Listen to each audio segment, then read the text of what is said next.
Good evening to our viewers watching on television and those joining us online across our social media platforms. I'm Adana Dark with the Friday, March 27th edition of the Guyana TV9 News. In the headlines tonight, President Ali says sugar industry is the backbone of rural economy and community life. No bank account? No worries. Government assures cash grant access for all Guyanese. Traffic chief slams careless driving as road deaths surge nationwide. Stop the talk, fix the system. Vice President Jack Dio urges Caribbean to ditch climate rhetoric for real action.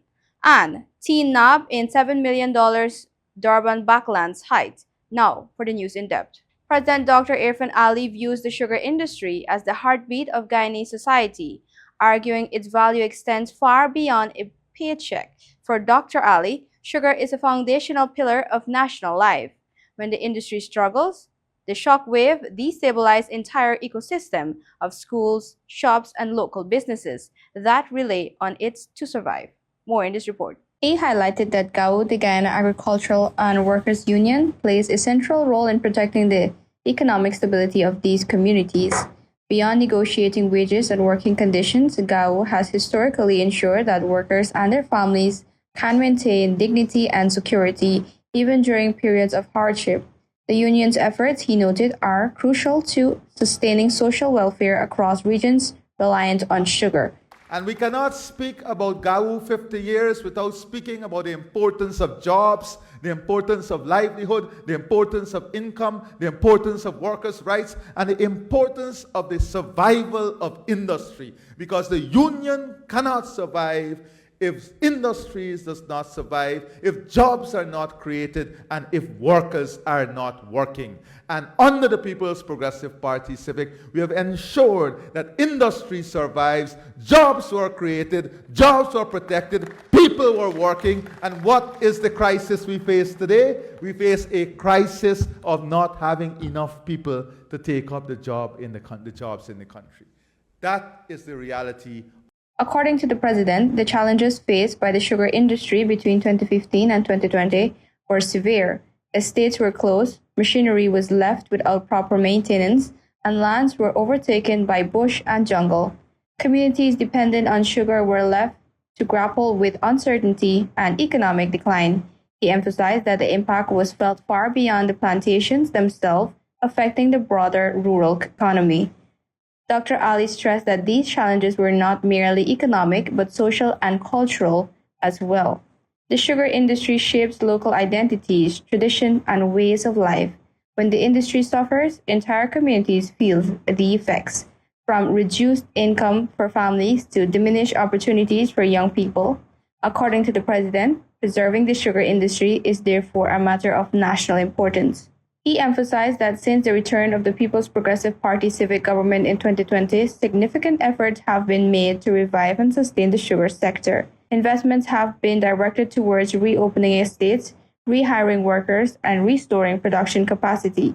These measures, he stated, are aimed not only at economic recovery, but at ensuring the stability of communities dependent on sugar. Today, the Ghana Forestry Commission, has brought back those 30,000 jobs, and they can pay their wages and are running in surplus today. These are things that we must not take for granted. These are things that are important for the economic health and well-being of this country. Dr. Ali highlighted that the sugar industry's survival is intertwined with the social and economic well-being of rural communities. According to the president, the union's role extends beyond labor negotiations. It is a guardian of stability, protecting families from the devastating effects of job loss and economic collapse. GAU's efforts, he stated, are fundamental to sustaining both employment and social cohesion. He concluded by emphasizing that GAU's reliance goes far beyond its immediate membership. According to the president, Dr. Mohammed Irfan Ali, the union embodies the resilience, dignity, and collective strength of the communities it serves. By safeguarding the sugar industry, GAU ensures not only that workers can earn a living, but that the very fabric of Guyanese rural life remains intact. Adana Dark, Guyana TV9 News. Finance Minister Dr. Ashni Singh has reassured the nation that a bank account is not a requirement to receive the $100,000 national cash grant, promising that nobody will be denied their payout as the government prepares alternative distribution methods for the unbanked. Amid widespread discussion and uncertainty, particularly in social media, the finance minister emphasized that the absence of a bank account will not exclude anyone from receiving the cash grant. His remarks aimed to reassure citizens who feared being left out of the process. I want to say definitively to my Guyanese brothers and sisters that nobody will be denied their cash grant. Nobody will be denied their cash grant on account of the fact that they do not have a bank account. If you do not have a bank account, in the first instance, we encourage you to have a bank account. But if you decide that you don't want to have a bank account, or for some other reason you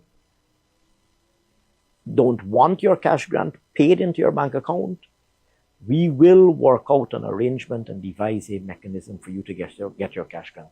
While encouraging citizens to open bank accounts for convenience, Singh outlined that alternative arrangements are being put in place. Those without accounts will still be able to access their funds through a structured, albeit more manual, process. This process involves in-person registration, followed by the collection of a physical check, which must then be cashed or deposited at a financial institution. Though more time-consuming, it ensures no citizen is excluded from receiving their entitlement. At the same time, the government has introduced a new digital option aimed at reducing long lines and administrative delays. Citizens with bank accounts can now register online and receive their funds via electronic transfer.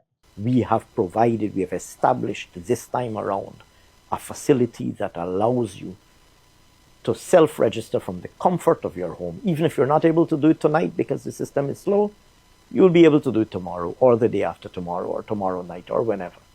With both digital and manual systems in place, the government of Guyana is seeking to balance efficiency with accessibility, ensuring that every Guyanese, regardless of circumstance, can access the financial support that they are due. Melanie Morris, Tv9 News. Police are investigating a daring larceny at Darban backlands, Georgetown, where a 35-year-old businesswoman reportedly lost $7 million after leaving a bag of cash in an unlocked vehicle. A 16-year-old laborer is accused of taking the money, with CCTV footage reportedly capturing the act. Police later recovered $4,390,000 and arrested 4 persons. Investigations are ongoing. Traffic Chief Mahendra Singh is sounding the alarm on a surging crisis of road fatalities, blaming a spike in carelessness driving for the mountain death toll. Warning that the situation has reached a breaking point, Singh is calling for an immediate shift in motorist responsibility and stricter adherence to traffic laws to curb the preventable loss of life. According to Singh, accidents occur regardless of whether law enforcement officers are present, though their visibility can help discourage dangerous habits. Accidents generally occur whether there is a law enforcement present or not. The presence of law enforcement serves as a deterrent to certain behavioral practices, which will ultimately lead to the occurrence of an accident. Now, road fatalities this year when compared to last year, we have an increase. Why? Owing to inattentiveness, owing to person or persons throwing caution to the wind. There are more roads to be utilized, greater space for you to travel, and if motorists are going to speed and speed beyond the limits that are established, naturally you can expect that if and when there is an accident, there will likely be a loss of control. He emphasized that excessive speed frequently leads to loss of control, causing vehicles to spin out and endanger not only occupants but also other road users. These incidents often escalate quickly, turning minor mistakes into fatal crashes, particularly when drivers fail to adjust their behavior to road conditions. Motorcyclists and e-cycle users have also been identified as particularly vulnerable. Singh noted that many accidents involving these riders stem from inattentiveness and poor judgment, such as crossing into the path of oncoming vehicles. In several fatal cases this year, single vehicle crashes into infrastructure have resulted in loss of life, leaving investigators to piece together what may have gone wrong. Personal responsibility, Singh stressed, remains at the core of the issue, with many fatal crashes leaving no survivors to account for events Authorities can only infer causes such as speeding, impaired driving, or distraction. These factors, he said, continue to emerge as common threads in accident reports. Distracted driving in particular has become a growing concern, contributing significantly to fatal incidents. Singh pointed out that many of these deaths could have been avoided if drivers had practiced defensive driving techniques and exercised better judgment. More speed and a loss of control, and then the crossing the path of the moving motor vehicle. Distracted driving plays a role these days in much of the accidents as well. Specifically to fatal accidents, what you find is that persons are dying unnecessarily owing to them not actually applying and or practicing the C's of defensive driving. How considerate are they? How cautious were they? What level of common sense was being practiced at the time? And these accidents derive from the same points I mentioned just now. In response, the traffic department is intensifying efforts to identify and monitor accident-prone areas, commonly referred to as black spots. Deployment strategies are being adjusted based on data analysis, allowing officers to focus on high-risk zones. However, Singh noted that these areas can shift over time due to changing road conditions, traffic patterns, and environmental factors, making enforcement an ongoing and adaptive process. Melanie Morris, and TV9 News. More news after the break. Stay tuned.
Want to place your death announcements and in memoriam messages on Channel 9? Call 592-761-5006, 710-5008, 600-5006. Or visit our office at Lot 85A Lamaha Street, Albertown, Georgetown, Century 21 Building. Guyana, Channel 9 is now Guy TV9, proudly under new management. We're building stronger with a balanced and open platform for all advertisers. Whether you're promoting a business, service, or event, your message belongs right here. So choose your spot, news, primetime, or anytime, and reach viewers across Guyana. With affordable rates and professional service, Guy TV9 is your partner in progress. So visit us at Lot 21A, Lamaha Street, Georgetown, in the Century 21 building, or call 600-5006 or 761-5006. Guyana TV9. New leadership, fresh outlook, real results. Welcome back. You're watching the Guyana TV9 News Bulletin. Guyana has formally protested the new charges reportedly imposed by Suriname for the use of the Quarantine River, with President Irfan Ali warning that the troubling fees could disrupt cross-border trade and unfairly disadvantage Guyanese businesses. More in this report. The issue has prompted engagement at the diplomatic level, with Suriname's Foreign Affairs Minister Melvin Bauva reaching out to Guyanese authorities following public remarks by the president. Speaking to reporters on Thursday, President Ali underscored that Georgetown has already issued a formal diplomatic note, but is awaiting an official response. Despite this, he expressed optimism that ongoing discussions between foreign ministries could lead to an amicable outcome. We sent a diplomatic note some time ago. From what I'm advised from the Ministry of Foreign Affairs, there was no response as yet. The Foreign Secretary did indicate it to me that the Foreign Minister has engaged him since my post. And we're hoping that this can be dealt with as friends, you know. The head of state reiterated in a public statement that Guyana has approached the matter through dialogue and mutual respect, highlighting the long-standing cooperation between the two neighboring states. At the same time, President Ali cautioned that the reported fees risk creating unnecessary barriers for Guyanese enterprises, particularly in key sectors such as timber and quarrying, which rely heavily on cross-border access. And, as a country, we will have to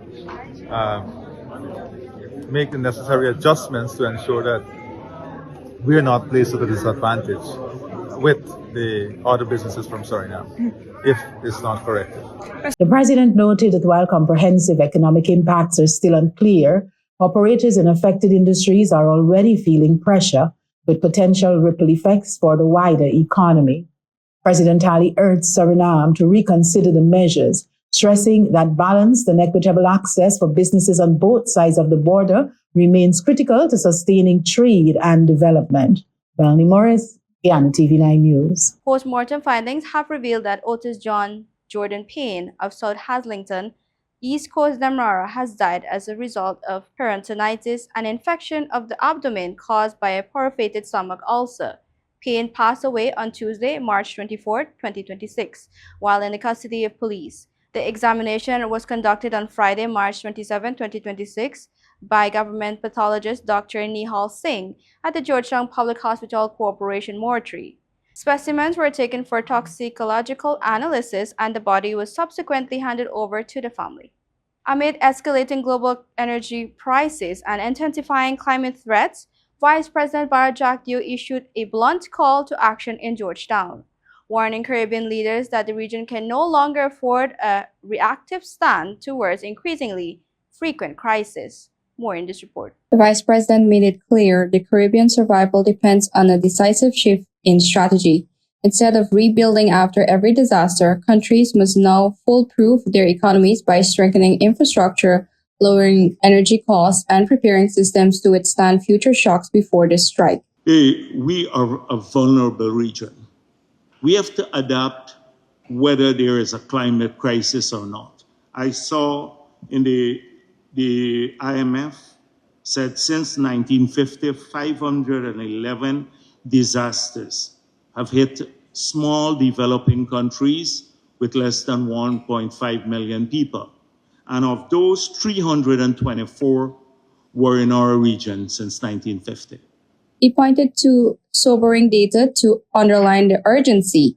Since the 1950s, hundreds of disasters have battered small developing states worldwide. With the Caribbean bearing a disproportionate share, these events have not only claimed lives but have repeatedly derailed economic progress, leaving countries struggling to rebuild from scratch. We know the devastation it has caused the lives, but also how much it has taken away from development when a single event overnight can destroy the equivalent of 15, 20, 30 years of growth in your economy because it takes away 50% of GDP, destroy. How could you accumulate wealth and build up social and economic infrastructure when overnight it could disappear?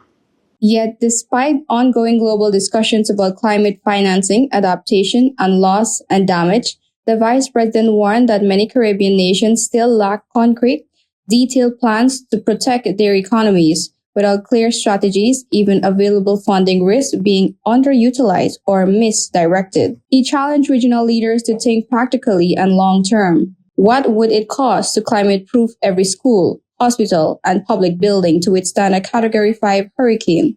What investments are needed to modernize energy systems and very vulnerable power lines? The Vice President argued that answering these questions is critical, not just for resilience, but for economic stability. With proper planning, countries could secure financing more effectively and avoid a repeated cycle of destruction and rebuilding. Adana Dork, Guyana TV9 News. In regional news, a single day of violence in the Bahamas has pushed the national murder count to 23 for the year. The fatalities occurred across 3 separate incidents. A man was shot during an argument on Grand Bahamas, a neighbor fatally stabbed, a man on Fritz Land, and an assailant gunned down a victim while he was fixing a car in Grove. This rapid spike in killing has intensified concerns over public safety and the accessibility of weapons. While investigations are ongoing, the surge highlights a volatile start to the year, prompting local readers to demand more effective strategies to curb the rising homicide rate. Internationally, the direct military confrontation between the US, Israel, and Iran has entered its fourth week, shifting from a shadow war to a high-intensity conflict. Following sustained airstrikes on Iranian command centers in Qom and Tehran, Iran and its proxies have retaliated with ballistic missiles, causing a massive humanitarian crisis in Lebanon.